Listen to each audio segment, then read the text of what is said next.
Hi there. I am so glad to be welcoming you into our next session of COVID-19, the Orthopaedic Response. And it's part of a project that DOCSF and the team at UCSF in the orthopedics department has been bringing information about how we need to respond to COVID as a group of the orthopedic community. And we're so grateful to be joined by the American Academy of Orthopedic Surgeons in helping us to produce this.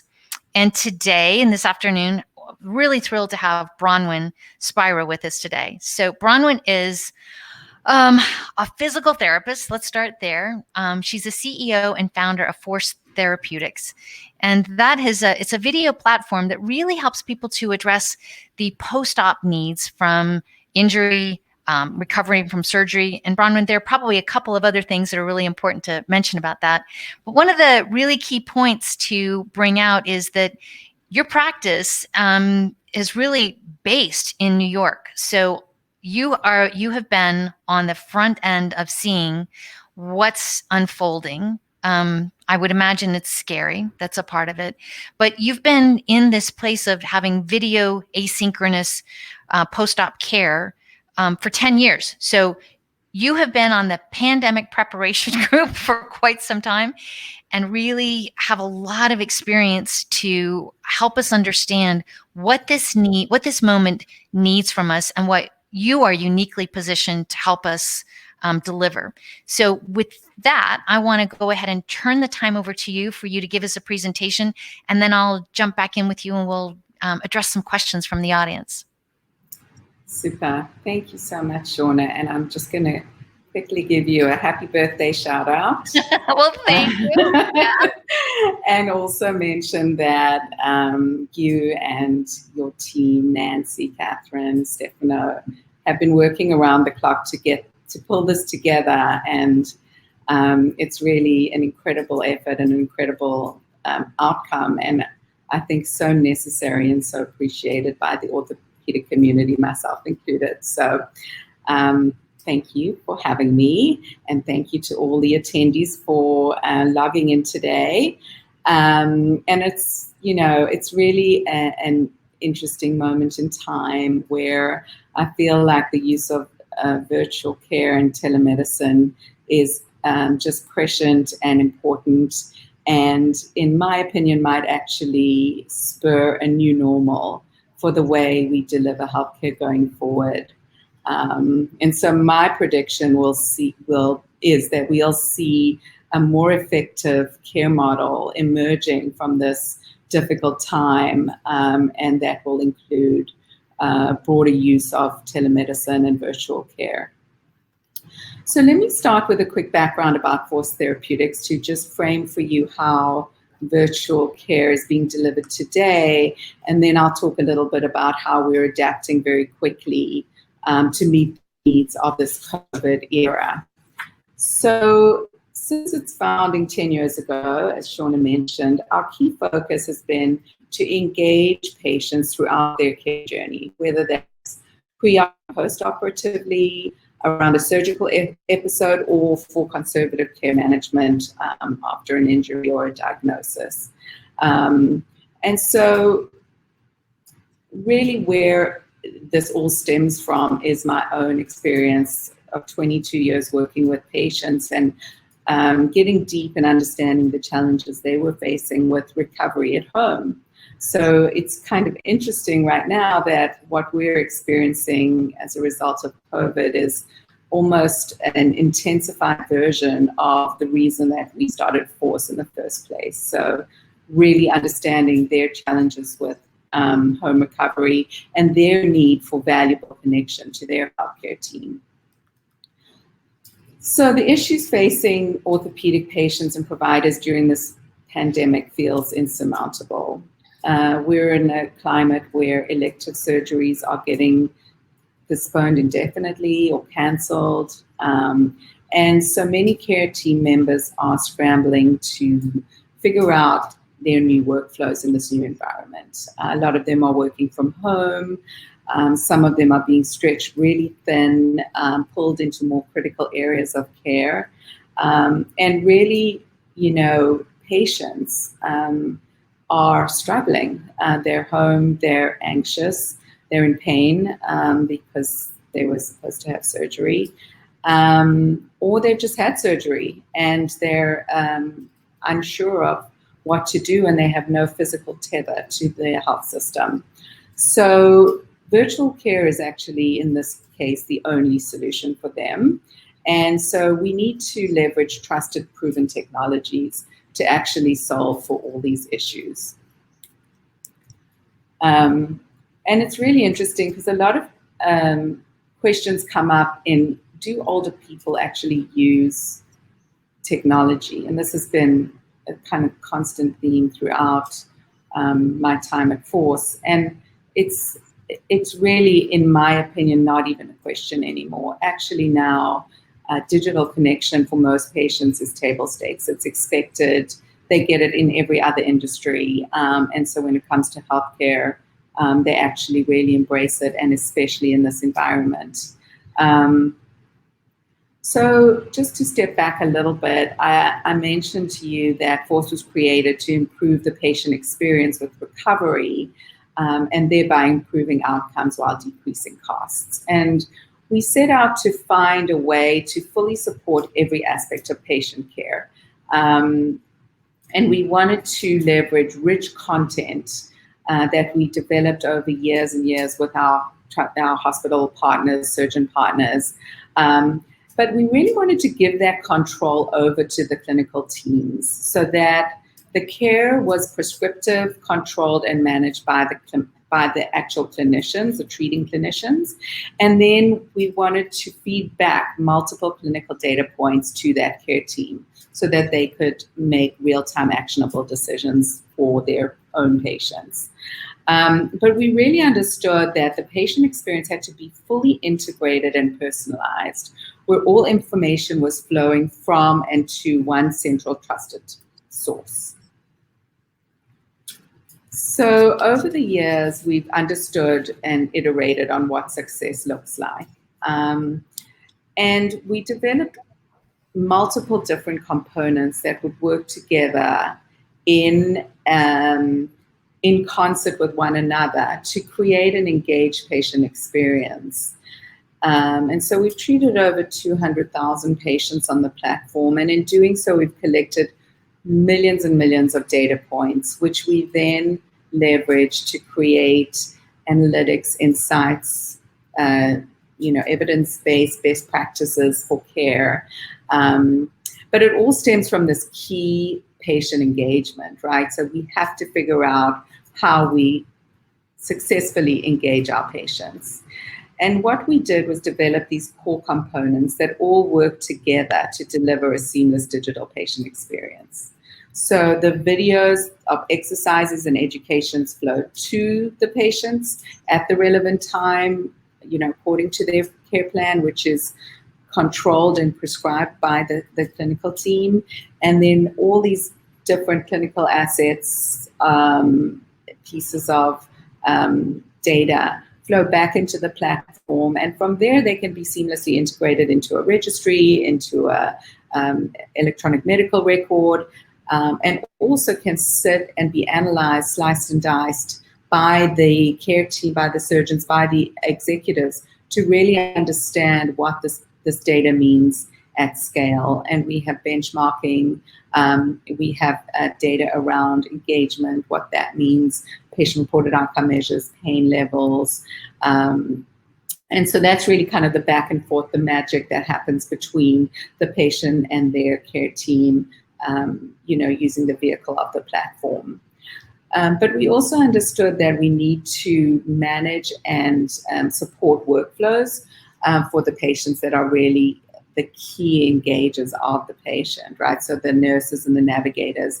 And so we built digital navigation that helps set up touch points that are automated and that go out to the patient. Maybe it's asking for a picture of their incision if they're, 4 or 5 days post-op, or it's asking them to submit a pain scale, or it's asking them for a range of motion.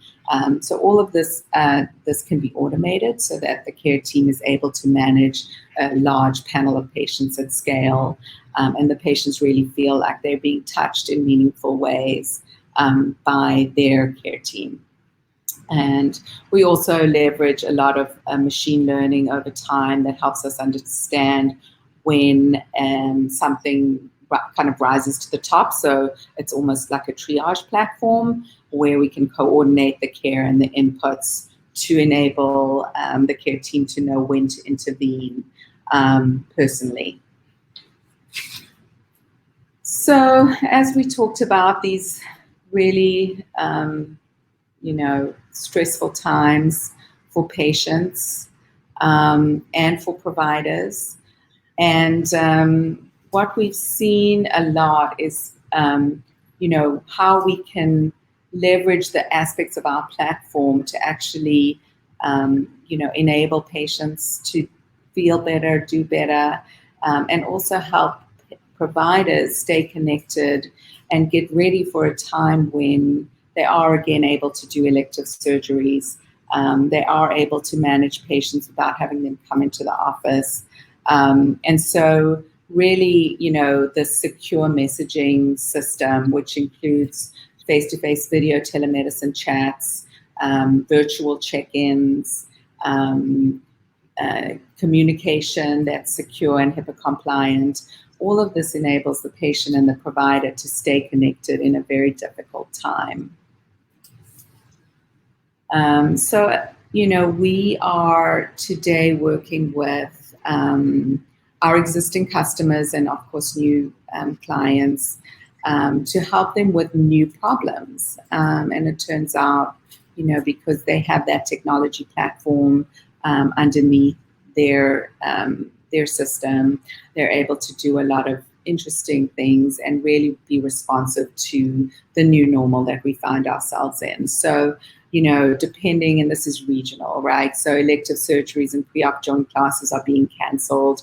A lot of our health systems in the Northeast, this happened a couple of weeks ago. I think, Shauna, we were saying now in Texas that they're starting to cancel elective surgeries. Some states are moving them to the ASCs. Some states are moving are turning ASCs into acute care hospitals. So it really varies from state to state. But we need to have a solution for these patients that are kind of in a state of limbo. And so we've had some very creative ideas from our own partners. One surgeon called me last week and said, I'm home, I'm isolated. I want to record a message to my patients that are pre-op and say, I'm here, I'm isolated, we had to cancel your surgery for now, but if you do the following things, you are going to be on track to have a good outcome. And then he said, and for those patients that I just did surgery on, they're unable to get to PT because they can't leave their home. They do not want home health workers in their homes. They need to hear from me that they can stay on track, that they can leverage this platform and these videos to actually continue to progress and still have a good outcome, even though times are, challenging. So, so because we have a very flexible platform that has a lot of content-based assets in it, we're able to tweak these things, add new elements of content, quickly change protocols on the fly from a preoperative protocol to a conservative care plan that may take a month. But really stay engaged, stay in touch with the patients and give the patients that comfort that they're not forgotten. They are still able to do things and be accountable for their own recovery. The other thing we're seeing, which is interesting, is that IT and legal departments, which are very challenging in a typical, sales cycle into health systems, are prioritizing anything that involves remote care initiatives. So, looking at things that we can speed to, to execution. We have just we just signed up a customer in 24 hours last week. So we're also working on our end to make sure that our implementations and our onboarding is quick and efficient and remote. So there's a lot of kind of pressure on the system that I think is enabling a lot more providers to take advantage and a lot more patients to benefit. And then the other thing that we're seeing from our existing customers and what we're hearing from the market is that because the support teams are stretched so thin, they really need to rely on tools and automation to stay in touch, to keep their patients engaged, to manage more patients at scale. And this really goes down to operational efficiencies. And, as I mentioned, I think this is a kind of a microcosm of what I foresee as being the new healthcare delivery system going forward. So some of the things that we do and have been doing, but now obviously it's kind of at a heightened level, is digitized pre-op classes. So for example, joint class, we have digitized versions of this where patients can receive bite-sized videos, how to prepare for surgery. We have teach back so that we know that they've read the content or viewed the content and understand it, and keep them prepared and engaged in that pre-op process, and make sure that when their surgery is rescheduled, they're actually ready to go. Obviously, the post-op virtual rehab component has been really big for us now and for our patients as they need to rely only on a virtual system because there's no in-person at the moment. And we spoke briefly about all the different digital communication channels that we support. And, I think it's really important to be flexible and configurable as a platform so that we can be agile in really responding to the needs of our providers and our patients. So, I think in summary, we are really, encouraged by the strength and courage of our provider organizations and our patients, really. And we feel very lucky to be in a position to help to support their journey, even though it's very scary and very difficult. And we just want to do whatever we can do to make this, take the edge off, I guess, right? And kind of be there, be that tether, be that underlying support system when patients need us most. So my email is on the screen, and I welcome any questions, and I welcome if you want to reach out to me. I'd be happy to talk more about the platform or give advice on how to prepare for what may or may not be coming your way. We have actually come out with a complimentary offer for health systems that need us right now, and our team, we have a very strong support team that is literally working around the clock to get organizations live as quickly as possible so that they can be connected to their patients and manage through this difficult time. So thank you. I was going to say, Bronwyn, thank you. I was going to say, we're used to having this audience around clapping. So, virtual clapping. That's right. I was going to say, we need to figure out like all these people in our chat bot, putting the clapping signs up. One of the things that you hit on that I just want to put a pin in that is the fear. And so much that I am hearing across the spectrum, providers, systems, patients, families, is I'm afraid. I'm afraid that people won't find me. What if? So that uncertainty is really creating a level of fear. I mean, it's already scary when you're going in for surgery. And when you come out of that surgery, it's uncomfortable. I'm afraid I'm not going to be able to ambulate, or I'm going to lose my independence. There's already that natural level of fear. This has just been amped up at another level. So to your point, to help reduce that and to make it more manageable, it sounds like it's the communication as much as anything else. It's just that having that communication that's really going a long way to help everybody deal with the uncertainty. Yeah, I think, we have to manage expectations. And once a patient understands what to expect and that they have a system to rely on, that alleviates a lot of the fear. And we found this even pre-COVID. We did a lot of the data that we collect also supports our research efforts. So we did a lot of research on anxiety and how it impacts outcomes. And it is one of the biggest factors actually that impacts the outcomes of patients. So we know that that's real, and we know that that has a long-lasting effect. And so anything we can do to help our patients, and that might be giving them something to do every day, giving them a quick message from their surgeon, telling them that you're still going to do well in this surgery. All of that is helpful and meaningful, and then hearing them, right? So knowing that when they have questions, they're not falling on deaf ears, they're not going into a vacuum, and going to their own provider. I think the trusted source of information is very important. You want that relationship continuity. And there's another added layer in our preparation as well as our recovery that includes family and our support network. So again, in this place where we have physical distancing, we have travel bans and borders, and where you cannot move back and forth, this seems like such an important tool to help keep the entire circle of concern and support together.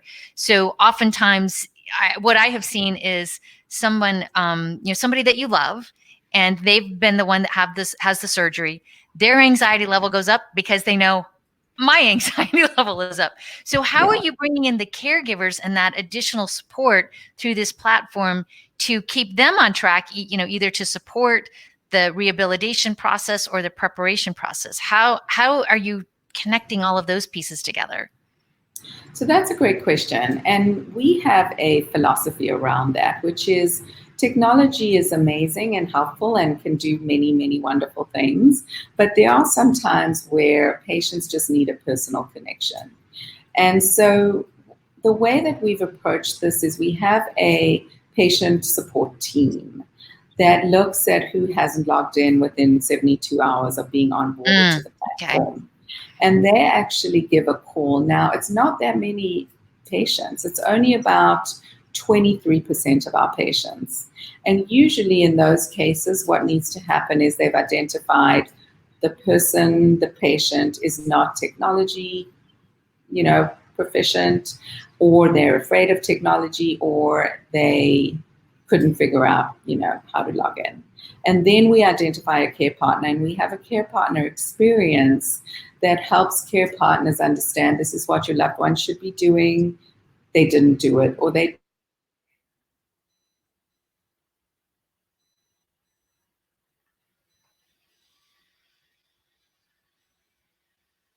which is around 67 on our platform. And so sometimes those patients just need a helping hand. And so we are there for them in terms of the patient success team, but we also leverage always the care partner, son, daughter, spouse, cousin, neighbor, whoever that might be, to help engage that patient and keep supporting them throughout their journey. So we have a very practical question. What's the cost of your system? There are several people, I was just going to say, this question comes from Andrew, but there are a lot of people who voted on it and said they'd like to know what's the cost of using the system. Well, as I mentioned, we have a complimentary offer, so go get it right now. I was going to say, it's never been a better price. It's free is a pretty good price. And then thereafter, we look at kind of scope per how many surgeons, the price scales down as you scope up. So we typically start with a couple of 10 surgeons and then scale up as we prove value in the organization. And as we scale up with number of surgeons, so the price per surgeon scales down. Can you give us a number? If you were to do a group of 10, what would that be like? So the average cost per surgeon is around $2,000 a month. Right now we're giving a discount and we're being very flexible with pricing just to try to spur people through this process. All right. And then we've got a question from C. Longhammer. What is the minimum capabilities required for a successful tele-PT or OT type of program? So is that a question about the platform capabilities or the patient or? Yeah, no, I think that's about the platform. Let me add the rest of the question. Setting up a comprehensive platform takes time and resources that they don't have. So what can they do right now to provide service to the patients? So when you're looking at something that's very technology light, what would you be able to do if you've got somebody that has a very baseline platform to support this? Well, everything's in the cloud and we take on all the heavy lifting of implementing it. So really, there's not much that needs to happen from the health system side or from the physician side. They need a computer and a login and that's it. And they can run it from their practice. Usually the navigator or the nurse is monitoring dashboards. We also have mobile apps. It's tablets, whatever you have we can work with. So bringing up navigators, we have a question from Reshma wanting to know, do you see resistance from your joint coordinators or your nurse navigators who prefer to do the teaching live? So obviously, there might be people who are threatened by that. And clearly that's going to be a different experience pre-COVID. So maybe you can make that comparison. What was the resistance? Why were they resisting it pre-COVID? But it's just a different situation right now. Right. And so in, pre-COVID, a lot of our health systems wanted to do in-person joint class, and that's fine with us. But since COVID, we've turned on joint class for every single one of our systems because they can't do it anymore. And it really is up to the health system. All we want to do is support the care plan and the workflow of the health system that we're working with. We're not telling people what to do. We're showing them, here's what's available to you. You can use it or you can choose not to. But ever since COVID, and we've understood nobody can go to a joint class, manage joint class. They can't go to the gym. They can't go to the gym. Yeah, any of the things that were independent to them, where there might be an assistive, it's been closed down. Yeah, and because we originally, designed the system for home use, none of our exercises or education requires anything more than a tablet or phone or a computer because we just know what patients have and don't have in their homes. And it's quite interesting. I think a couple of years back, there was a huge snowstorm. I think it was 2016 maybe. And all of our clients were saying, well, we can't get to physical therapy, all of our patients. And so they was stuck inside and this was their only option. And that was kind of like a microcosm of what we're seeing today. So we kind of had practice. Well, like I said, you started 10 years ago. You were on the pandemic preparation plan. We've been on pandemic preparation for 10 years. What does post-op rehab look like in a space of everybody being shut down? And so I think that one of the other questions that's going around in my mind is you're problem solving in real time. So you're creating new products. What are the problems that your existing clients and maybe new clients, what are they coming to you with that needs to be solved? What are you working on? So, it's interesting because some of it's really been solved recently by regulations being relaxed around security HIPAA compliance. Mm-hmm. We are obviously HIPAA compliant, but the fact that the regulations have been relaxed means that systems can just quickly implement and go live without having to worry too much about going through stringent security measures. Telemed, we launched, we'd been kind of working on it on our roadmap, but we understood how important this would be at this time. So we kind of put the pedal to the metal. My product team and engineering team worked around the clock to get that live, because we knew that it would be very impactful for patients and providers to see one another on the screen. Well, so the discussions that I've been in over the last couple of weeks, there have been groups, institutions, but a lot of groups who have said, we did the due diligence on that earlier and we decided not to go. My invitation at that point has been that due diligence is not really relevant at this point because your alternatives are now dramatically different. And the barriers oftentimes have been dramatically different. And frequently it's been the regulatory environment that has significantly changed. And that was one of the major barriers. Are there, for people who are, like I said, our goal with this convening is to give people very practical, tactical information to rapidly address the situation that they're facing. So are there things that you're learning right now so that our audience listening would be able to say, how do I go from nothing to something to, like you said, put the pedal to the metal? Or is it the other way? Yeah, pedal to the metal. Well, a couple of interesting things that we've seen. So, speaking of regulations, so CMS just, reduced the restriction of billing codes for telemedicine. So now every provider can actually get reimbursed for a telemedicine visit as if it was an in-person visit. And that's a big deal. Parity, yeah. Okay. And that was not the case. It used to be only for rural populations and people that could not get into a hospital. But now so it gives the providers an opportunity to retain, a slice of their revenue. Not the same as having surgery, but it's certainly there for them to keep the lights on.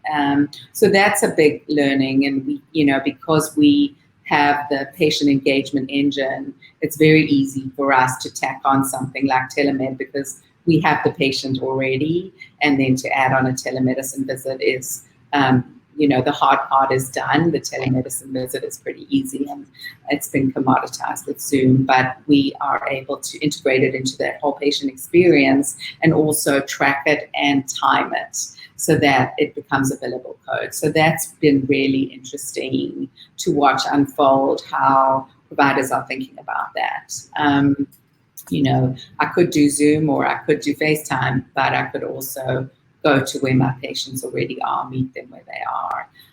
So that's been an interesting learning for us. And then I think, this is most of the people that I've spoken to, CEOs of health systems,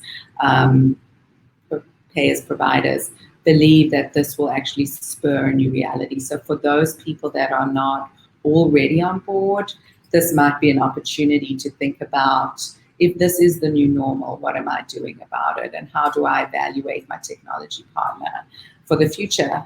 And, who knows, let's hope we get through this and it never happens again. But I do think there'll be new workflows in place, new, care plans, new care practices. So here's a yes, no, or maybe question. This is from Samantha. Is the telehealth reimbursement parity only temporary due to COVID, or do you expect this regulation to remain lenient when we've got a vaccine? Let's put it that way. That's probably a moment in time where we would have a. So the CMS has approved that through the end of 2020. So they're giving us runway, assuming we're through the worst of this by the end of the summer. And then they'll reevaluate. And I think, I'm sure AOS and ARCUS and all the orthopedic groups are looking at this closely and thinking about, does this mean that, this is how I'm going to run my practice going forward? And again, talking about practicing for this moment in time, we did a study with a large health system in New York about a year ago. It's actually was published this year. And we looked at whether the 12-week follow-up post-op visit was actually necessary. And we found that even in a normalized environment, pre-COVID, only 75% of in-person visits were deemed helpful or deemed necessary, and that they could replace at least 75% of those with a virtual visit, with a virtual check-in. And I think that probably is a conservative estimate.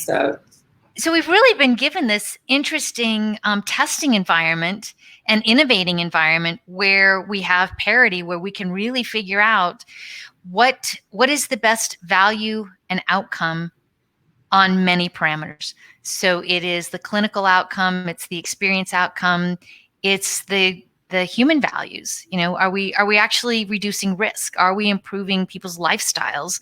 Are we creating a better value from the financial equation as well? So we've got to wrap up, but two questions that I think are really important. Implementation, it's always in the details. So as groups are thinking and moving into this space, what are the things that people need to know to have a successful, flaw-free implementation and there's probably two sides to that. It's probably the clinician and the team thinking about that, and then helping their patients and the people who are caring for them. That you probably need to have an implementation. There are probably things that we've learned on implementation on both sides. So what would that look like for people who are jumping in?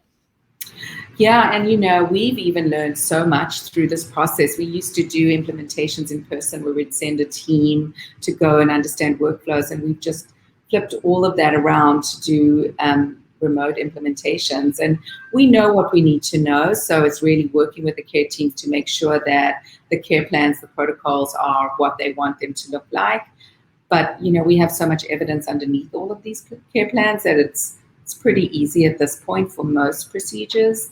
And then it's just the training piece, and we can do that over webinar. We have training videos. We have sites, what are they called? You got it all. We've got it all. So, so it does become easy. And it's interesting because right now a lot of care teams have a little bit of time on their hands as they're not doing surgeries. So it's a good time to really get going and get organized. Well, I would say because in a month or two, they're going to be flooded with 24/7 surgeries. That is one of those things that we've talked about, is that you don't get the gift of asking the world to take a pause for just a minute so I can take care of all of my internal workings. And how do I bring in something where I got patients that I'm seeing every day and surgeries that are happening. So in many ways, there has never been a better time to rethink process, services, how we deliver as a team. So it is. I mean, this is a great time to jump on that innovation bandwagon, do something different and new, and figure out how we improve it for everybody. So this has just been great. So Bronwyn, I just want to again say thank you. I'm glad that you're safe. I appreciate all of the work that you're doing in helping us heal faster and have better outcomes and better surgeries. And so we know where to find you, and really grateful for Force Therapeutics and the fact that you've been on this bandwagon, and this is not your first rodeo. you got this under control for us. So again, thank you so much. And thanks, it's been great. And we will look forward to seeing you in the audience in the next sessions for people to ask you questions. Perfect. All right, guys, we will see much. you next. We're inviting Dr. Bosco to join us and hear all the things that he's got going on. So bye-bye. Bye.